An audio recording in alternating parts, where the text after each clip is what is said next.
NDA కూటమి ప్రభుత్వం రెండేళ్లలో సాధించిన అభివృద్ధి సంక్షేమ ఫలాలను ప్రతి కుటుంబానికి చేరవేసే లక్ష్యంతో చేపట్టిన ఇంటింటికి తెలుగుదేశం కార్యక్రమాన్ని టీడీపీ రాష్ట్ర అధ్యక్షులు గాజువాక ఎమ్మెల్యే పల్లా శ్రీనివాసరావు గాజువాక నియోజకవర్గంలోని 65వ వార్డు బీసీ రోడ్ పరిధిలో శ్రీకారం చుట్టారు.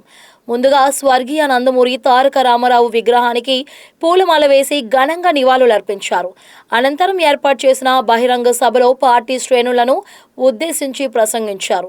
సభ అనంతరం నాయకులు కార్యకర్తలతో కలిసి ఇంటింటికి వెళ్లి ప్రజలను ఆప్యాయంగా పలకరిస్తూ ఇంటింటికి తెలుగుదేశం కార్యక్రమాన్ని ప్రారంభించారు. కూటమి ప్రభుత్వం రెండేళ్లలో అమలు చేసిన అభివృద్ధి కార్యక్రమాలు, సంక్షేమ పథకాలు, మహిళలు, రైతులు, యువత, విద్యార్థులు, పేద కుటుంబాలకు అందించిన ప్రయోజనాలను ప్రజలకు వివరించారు. అలాగే ప్రభుత్వ ప్రగతి నివేదికను అందజేస్తూ వారి సూచనలు, సమస్యలను స్వయంగా నమోదు చేసుకున్నారు. అయితే మహిళా సోదరులకి అంతా ఒకటే కోరుతున్నాం, ఖచ్చితంగా మేము ఇచ్చేటువంటి ఏదైతే సంక్షేమం ఉందో ఆ సంక్షేమం ఖచ్చితంగా కొనసాగిస్తాం. అందులో మీకు ఎటువంటి సందేహం కూడా అక్కర్లేదు. అలాగే మహిళా సోదరులు అందరూ కూడా గమనించాలి, అసలు ఎక్కడి నుంచి తెచ్చి సంక్షేమం ఇస్తున్నారని. సంక్షేమం అనేది మన సంపద సృష్టించి చేస్తున్నామా లేకపోతే అప్పులు చేసి చేస్తున్నామా అనేది కూడా మనం గమనించాల్సిన అవసరం ఉంది. మహిళా సోదరులు అందరూ కేవలం ఏదో సంక్షేమం చేస్తే సరిపోతుంది, ఎవరైతే నేట్లే మాకు పాలన చేస్తే సరిపోతుంది, మాకు రావాల్సింది మాకు వస్తే చాలని ఒక ఆలోచనతో ఉంటే భవిష్యత్ తరాలు చాలా ఇబ్బందులు పడిపోయేటటువంటి ప్రమాదం ఉంది. కనుక మహిళా సోదరులు మనందరూ కూడా మన ఇంట్లో పెద్ద ఆయన, ఇంట్లో యజమానైనా ఎక్కడి నుంచి డబ్బులు చేస్తున్నారో, కష్టపడి చేస్తున్నారా లేకపోతే ఇంకోటి చేస్తున్నారా అన్న ఆలోచన మాత్రం అందరూ కూడా గమనించాలి. ఎందుకని అది మన పిల్లల భవిష్యత్తును దృష్టిలో పెట్టుకోం. కనుక రేపు ఎందుకు ఈ మాట చెప్తారంటే రేపు మోసగాళ్ళు మళ్ళీ ఇంకా అది చేస్తాం ఇచ్చేస్తాం అని చెప్పి వచ్చేటువంటి ప్రమాదం ఉంది. కనుక మనం సంపద ఏ విధంగా సృష్టిస్తున్నాం, ఏ విధంగా అభివృద్ధి చేస్తున్నాం, ఏ విధంగా సంక్షేమం చేస్తున్నాం అన్న దాని మీద మహిళా సోదరు మనందరూ కూడా ఒక ఆలోచన చేసుకోవాలని చెప్పి ఈ సందర్భంగా తెలియజేస్తున్నాం. ఈరోజు అపారమైనటువంటి నాయకత్వం, అపారమైన అనుభవం ఉన్నటువంటి నాయకత్వం, 4 సార్లు మరి ముఖ్యమంత్రిగా చేసినటువంటి చంద్రబాబు నాయుడు గారు ఆర్ఎస్లో కష్టపడుతూ అనేక అభివృద్ధి కార్యక్రమం చేస్తూ ఈరోజు అభివృద్ధి చేసుకోవడానికి సుమారు దేశంలో వచ్చినటువంటి 25% పెట్టుబడులు మన దగ్గరకు వచ్చి ఆంధ్రప్రదేశ్కి వచ్చిందంటే ఈ ప్రభుత్వం మీద ఉన్నటువంటి నమ్మకాన్ని మీరు గమనించాలి.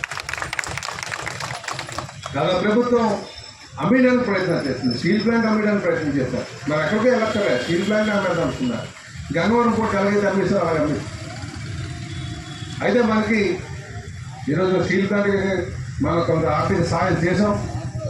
ఆర్థిక సాయం చేసిన తర్వాత ఈరోజు అలా నడుస్తుంది. భవిష్యత్తులో ఇంకా లాభాలకు వచ్చడానికి అవకాశం ఉందని కూడా ఈ సందర్భంగా తెలియజేస్తున్నాం. అలాగే మనం అనేక అభివృద్ధి కార్యక్రమాలు చేసుకుంటున్నాం. ఇక్కడ ఈరోజు మనం ఈ రోడ్డుకే సుమారు 22 కోట్ల రూపాయలు మనం కేవలం ఈ రోడ్డు వద్దకే పెడుతున్నాం.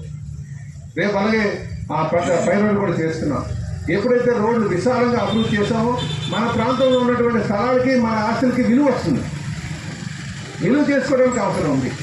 మనం కూడా మన ప్రాంతం గొప్పగా అందంగా సుందరీకరణ చేసుకోవాల్సిన అవసరం ఉంది. ఈరోజు 20 కోట్లు 15 కోట్లు కాదు, సుమారు 250 కోట్లతో మనం శంకుస్థాపన చేస్తున్నాం. ఇదే కాదు, ఇంకా ఈ ఏడాది కూడా సుమారు 200 కోట్ల రూపాయలు తీసుకొస్తాం.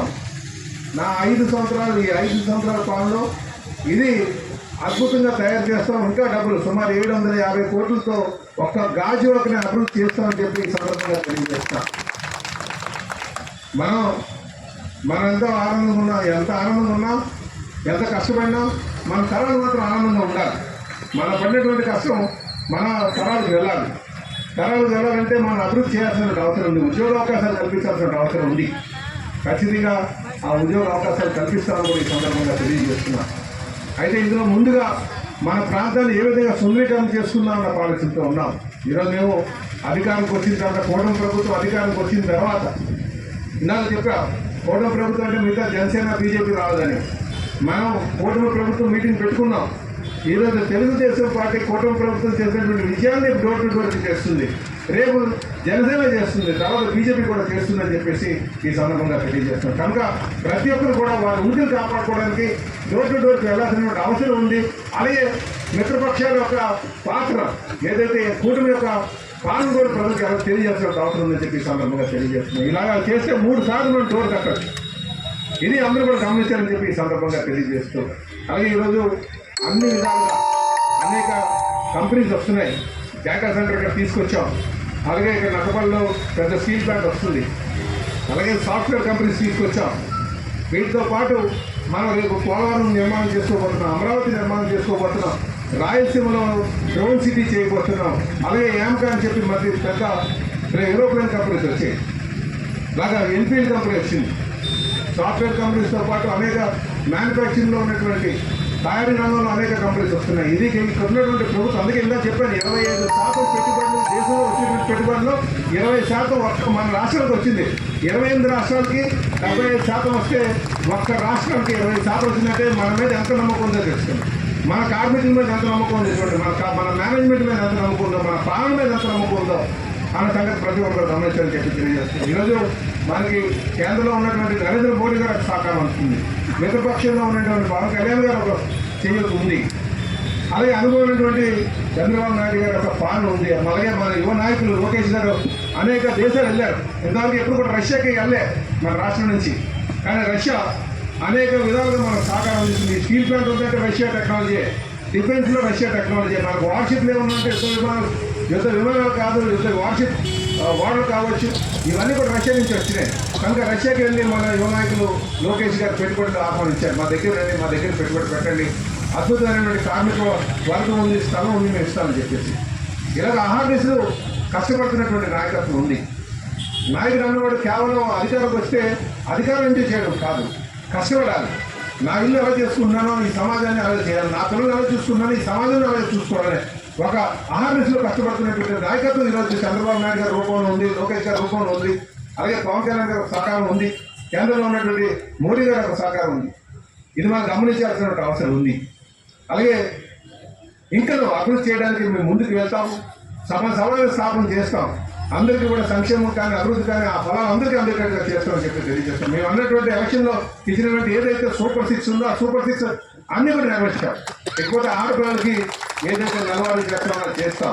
కొంతమంది విద్యార్థులకి ఇంకా పెన్షన్ రావాలి, అవి కూడా పూర్తి చేస్తాం త్వరగా చెప్పి ఈ సందర్భంగా తెలియజేస్తున్నా. ఇందులో కేవలం కాస్త ఆర్థిక ఇబ్బంది వల్ల కొంచెం ఆలస్యం చేస్తాం, కానీ ఖచ్చితంగా అందరికీ కూడా అరువులందరికీ కూడా పెన్షన్ ఇవ్వడం జరుగుతుందని చెప్పి ఈ సందర్భంగా తెలియజేస్తాం. అలాగే ఈరోజు మనకి ఇక్కడ పిక్ హౌసింగ్ కూడా పూర్తి చేస్తాం. లబ్ధిదారులు ఎవరైతే నిజమైన లబ్ధిదారులు ఉన్నారో అందరికీ కూడా అందుకని చేస్తాం. అది సందర్భంగా తెలియజేస్తాం. అలాగే ఎవరికైనా హౌసింగ్ కావాలి, ఈ రోజే నేను దిగిపోతానంటే మన తలారోపాలలో ఇల్లు ఉన్నాయి, రాజీపురం అందులో ఇవ్వడానికి మేము సిద్ధంగా ఉన్నామని తెలియజేస్తాం. ఎందుకంటే చాలామంది హౌసింగ్ కావాలంటున్నారు, హౌసింగ్ ఇవ్వడానికి కూడా సిద్ధంగా ఉన్నాం.